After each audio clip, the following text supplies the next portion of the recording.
এই দুহান লয়ে খালি আমার ঘুরতে রাখতে পারে। আমার দুহান কেন নিল, আমরা কেন গাইতারি না, আমরা কেন কষ্ট করি। ঘুরতে এটা লয়ে রাহুরিস বাচ্চাটা ওই বনে বাচ্চাটা ভূতের খালি বাঁচা নিচ্ছে রাস্তা করছি গো। আমার ভূতের আরো 4-5 মারছে, আরো 4-5 মারছে। গতি হচ্ছে দুহানের সামনে গিয়া কইতাছে আমার বাসার দুহান সাইরা দে। আমার বাসার দুহান বারেরটা বেড়া গিয়া কইতাছে, বারেরটার কোনো দোষ নাই, বারেরটা বেড়া কইতাছে আমার দুহান সাইরা দে, আমার দুহান সাইরা দে। এইটা লয়ে রাহুরছে, রাহতে গই দইরে আইসিন বড় হে না আয়া হে নবালাইয়া আমার ডাক দেই আন উজুরি বাজে উঠছে, উজুরি বাজে উঠছে আমি কোনে মা আর উলাই দিছে ডাইরেক্ট মাইরাল বসে নিকনের মা উলাই দিছে। তখন বাবা তোমরা কাছে গেছে আমার ভূত নাই, আমার আর কি চাই, আমার ভূত নাই মানে কেনটা চাই কোন চুক্তি কাউস দোকান, আমাদের দোকান নিজস্ব দোকান। এই দোকানটা যার লিংকন ভাইয়ের বাবা সুলতান মামা ওরা নিয়ে নিছে। নিয়ে যাওয়াতে আমার মামা সবসময় বলে আমার বাবার দোকান দিয়ে দাও নেয়া ঝগড়া করে দোকানের ভাড়াটে ছেলেদের সাথে। কারণ এসব ঝগড়া করে দেখা পরে আর অনেকভাবে মারছে আমার মামারে মারছে লিংকন ভাই, অনেক মারছে। মারার পরে আরো 3-4 দিন ওয়ার্নিং দিছে যে আবার যদি দোকান লয়ে কথা কয় তা একটা ফাড়ি দাম চুরি দে। আজকে কি করছে আবার কথা কইতাছে যে সাইরা দাও, দোকান সাইরা দাও। পরে ওই দোকানে ছেলে ফোন দিতে লিংকন ভাই নামে আসছে, আইসার সাথে সাথে পেটের মধ্যে ছুরি দিয়ে ফার মারছে। মারতে সাথে ওর বুড়ি বাইরে হয়ে গেছে, এই সাথে মারা গেছে হসপিটাল নিতে। আমাদের দাবি আমরা সঠিক বিচার চাই।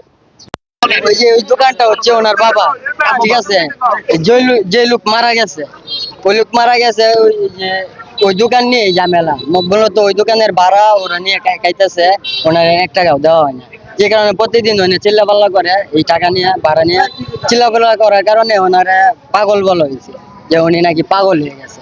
এসব বললে তারা আর একটু মানে মাথার ব্রেন নষ্ট করে প্রত্যেকদিন যখন এই টাকা নিয়ে চিল্লাটুল্লা করে। আজকে না একটু ওই যে দোকানদারের সাথে মারামারি হইতে, দোকানদারের সাথে মারামারি হাতাহাতি হওয়ার পরে একটা হকি স্টিক না এটা কি আছে রডের মতো, এটা দিয়ে একটা বাড়ি দিছে। বাড়ি দেওয়ার পরে নাকি কিছু লোক ছিল, ফিরাই দেওয়ার পরে উনি বাসায় গেছে পরে আমি ওভারিন থেকে চলে গেছি। পরে আবার কিছুক্ষণ পরে কলেজের মুখ থেকে আসার পরে যে তখন দিয়ে রক্ত পড়ে মানে ভিতর থেকে ওনার বাসার ভিতর থেকে মারা হয়েছে তারে। পরে মিশুদা কি লয়ে গেছে হসপিটালে। না, এটা অতি দুঃখজনক ব্যাপার। আমরা এলাকাবাসীর পক্ষ থেকে দেশের সরকারের কাছে আমরা সুষ্ঠু বিচার চাই, এটা যেন দ্বিতীয়বার কখনো এই এলাকার মধ্যে কখনো এরকমটা যেন না হয়। জায়গা জমি নিয়ে যে কোনো বিষয় নিয়ে এরকম বিবাদের জেরে যেন এরকমটা না হয়। আমরা এলাকাবাসীর পক্ষ থেকে এটা সুষ্ঠু বিচার চাই, সরকার যেন এটা কঠিন হস্তে হস্তক্ষেপ করে এই ব্যাপারে। হাসপাতাল থেকে সংবাদ পাই, সংবাদ পেয়ে ঘটনাস্থলে যাই, গিয়ে দেখলাম এটা পারিবারিক সম্পত্তি সংক্রান্ত বিরোধ তাদের দীর্ঘদিন যাবৎ চলে আসতেছে। তারা পরস্পর আত্মীয় স্বজন। তো এর দ্বারা সকাল 10 ঘটিকায় তাদের মধ্যে শামীম এবং লিংকং এর মধ্যে বিভিন্ন ধরনের ঝগড়াঝাটি হয়, বকাঝকা, একে অপরকে বকাঝকা। এক পর্যায়ে উত্তেজিত হয়ে লিংকন শামীমকে গিয়ে তার ঘরের মধ্যে উপযোগী ছুরিকাঘাতে রক্তক্ষরণজনিত কারণে মৃত্যুবরণ করে। লাশের সুরতল করে লাশ ময়নাতদন্ত পোস্টমর্টমের জন্য মর্গে প্রেরণ করা হয়েছে। আইনগত ব্যবস্থা প্রক্রিয়াধীন।